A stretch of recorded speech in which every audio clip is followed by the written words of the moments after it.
ಎಲ್ಲಾ ಹಾನಿಯಿಂದ ಕೂದಲನ್ನು ರಕ್ಷಿಸುತ್ತೆ. ಬರೀ Amrit noni reach root premium hair oil.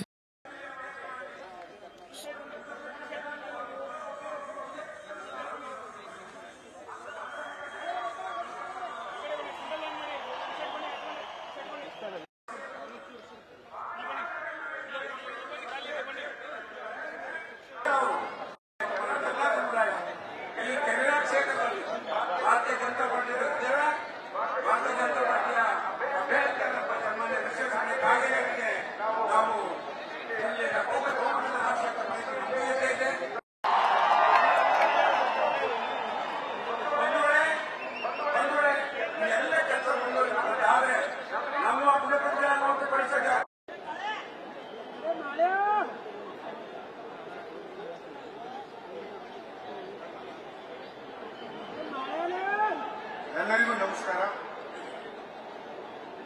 ಇವತ್ತಿನ ಈ ಒಂದು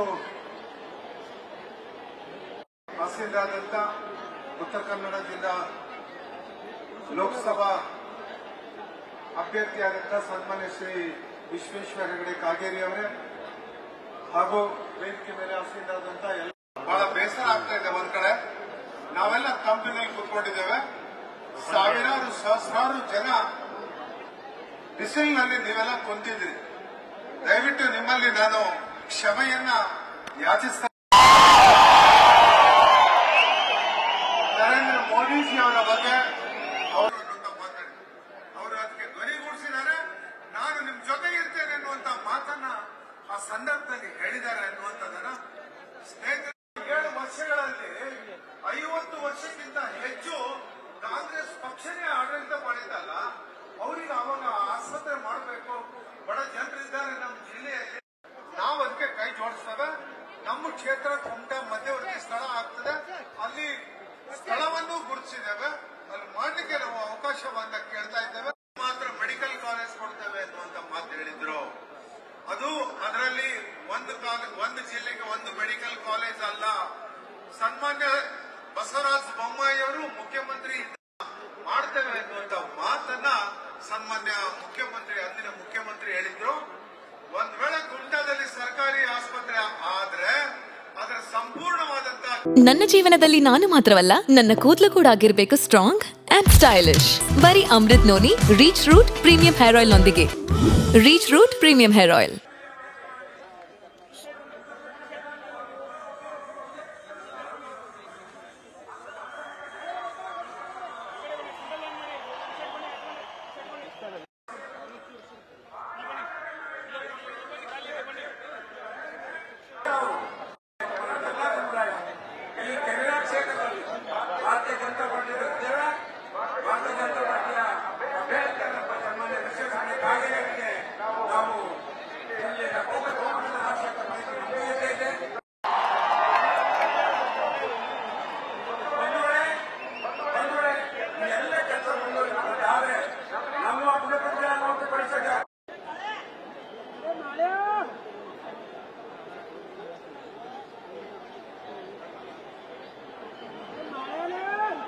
ಎಲ್ಲರಿಗೂ ನಮಸ್ಕಾರ.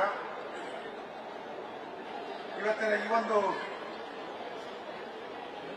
ತಹಸೀಲ್ದಾರಾದಂಥ ಉತ್ತರ ಕನ್ನಡ ಜಿಲ್ಲಾ ಲೋಕಸಭಾ ಅಭ್ಯರ್ಥಿಯಾದಂಥ ಸನ್ಮಾನ್ಯ ಶ್ರೀ ವಿಶ್ವೇಶ್ವರ ಹೆಗಡೆ ಕಾಗೇರಿ ಅವರೇ ಹಾಗೂ ವೇದಿಕೆ ಮೇಲೆ ತಹಸೀಲ್ದಾರಾದಂಥ ಬಹಳ ಬೇಸರ ಆಗ್ತಾ ಇದೆ. ಒಂದ್ ಕಡೆ ನಾವೆಲ್ಲ ಕಂಪನಿಯಲ್ಲಿ ಕೂತ್ಕೊಂಡಿದ್ದೇವೆ, ಸಾವಿರಾರು ಸಹಸ್ರಾರು ಜನ ಬಿಸಿಲಿನಲ್ಲಿ ನೀವೆಲ್ಲ ಕುಂತಿದ್ರಿ. ದಯವಿಟ್ಟು ನಿಮ್ಮಲ್ಲಿ ನಾನು ಕ್ಷಮೆಯನ್ನ ಯಾಚಿಸ್ತಾ ನರೇಂದ್ರ ಮೋದಿಜಿ ಅವರ ಬಗ್ಗೆ ಅವರು ಮಾತಾಡಿ ಅವರು ಅದಕ್ಕೆ ಧ್ವನಿಗೂಡಿಸಿದ್ದಾರೆ. ನಾನು ನಿಮ್ ಜೊತೆ ಇರ್ತೇನೆ ಅನ್ನುವಂತ ಮಾತನ್ನ ಆ ಸಂದರ್ಭದಲ್ಲಿ ಹೇಳಿದ್ದಾರೆ ಅನ್ನುವಂಥದ್ದನ್ನ ಸ್ನೇಹಿತರೆ, 7 ವರ್ಷಗಳಲ್ಲಿ 50 ವರ್ಷಕ್ಕಿಂತ ಹೆಚ್ಚು ಕಾಂಗ್ರೆಸ್ ಪಕ್ಷನೇ ಆಡಳಿತ ಮಾಡಿದ್ದಲ್ಲ. ಅವರಿಗೆ ಅವಾಗ ಆಸ್ಪತ್ರೆ ಮಾಡಬೇಕು, ಬಡ ಜನರಿದ್ದಾರೆ ನಮ್ಮ ಜಿಲ್ಲೆಯಲ್ಲಿ. ನಾವು ಅದಕ್ಕೆ ಕೈ ಜೋಡಿಸ್ತೇವೆ. ನಮ್ಮ ಕ್ಷೇತ್ರ ಕುಮಟಾ ಮಧ್ಯವರ್ತಿ ಸ್ಥಳ ಆಗ್ತದೆ, ಅಲ್ಲಿ ಸ್ಥಳವನ್ನು ಗುರುತಿಸಿದ್ದೇವೆ. ಅಲ್ಲಿ ಮಾಡಲಿಕ್ಕೆ ನಾವು ಅವಕಾಶವನ್ನ ಕೇಳ್ತಾ ಇದ್ದೇವೆ. ಮಾತ್ರ ಮೆಡಿಕಲ್ ಕಾಲೇಜ್ ಕೊಡ್ತೇವೆ ಅನ್ನುವಂತ ಮಾತು ಹೇಳಿದ್ರು. ಅದು ಅದರಲ್ಲಿ ಒಂದು ಜಿಲ್ಲೆಗೆ ಒಂದು ಮೆಡಿಕಲ್ ಕಾಲೇಜ್ ಅಲ್ಲ. ಸನ್ಮಾನ್ಯ ಬಸವರಾಜ ಬೊಮ್ಮಾಯಿ ಅವರು ಮುಖ್ಯಮಂತ್ರಿ ಮಾಡ್ತೇವೆ ಅನ್ನುವಂತ ಮಾತನ್ನ ಸನ್ಮಾನ್ಯ ಮುಖ್ಯಮಂತ್ರಿ ಅಂದಿನ ಮುಖ್ಯಮಂತ್ರಿ ಹೇಳಿದ್ರು. ಒಂದ್ ವೇಳೆ ಕುಮಟಾದಲ್ಲಿ ಸರ್ಕಾರಿ ಆಸ್ಪತ್ರೆ ಆದ್ರೆ ಅದರ ಸಂಪೂರ್ಣವಾದಂತ ಅನುಕ್ಷಣದ ಸುದ್ದಿಗಳಿಗಾಗಿ ವಿಸ್ತಾರ ನ್ಯೂಸ್ ಯೂಟ್ಯೂಬ್ ಚಾನೆಲ್ ಸಬ್ಸ್ಕ್ರೈಬ್ ಮಾಡಿ. ಹೊಸ ಸುದ್ದಿಗಳ ನೋಟಿಫಿಕೇಶನ್ಗಾಗಿ ಬೆಲ್ ಐಕಾನ್ ಕ್ಲಿಕ್ ಮಾಡಿ. ಲೇಟೆಸ್ಟ್ ಅಪ್ಡೇಟ್ಸ್ಗಾಗಿ www.vistaranews.com ವೆಬ್ಸೈಟ್ಗೆ ವಿಸಿಟ್ ಮಾಡಿ. ಅಂಗೈಯಲ್ಲೇ ಜಗತ್ತಿನ ಸುದ್ದಿ ತಿಳಿಯಲು ವಿಸ್ತಾರ ನ್ಯೂಸ್ ಕನ್ನಡ ಆಪ್ ಡೌನ್ಲೋಡ್ ಮಾಡಿ.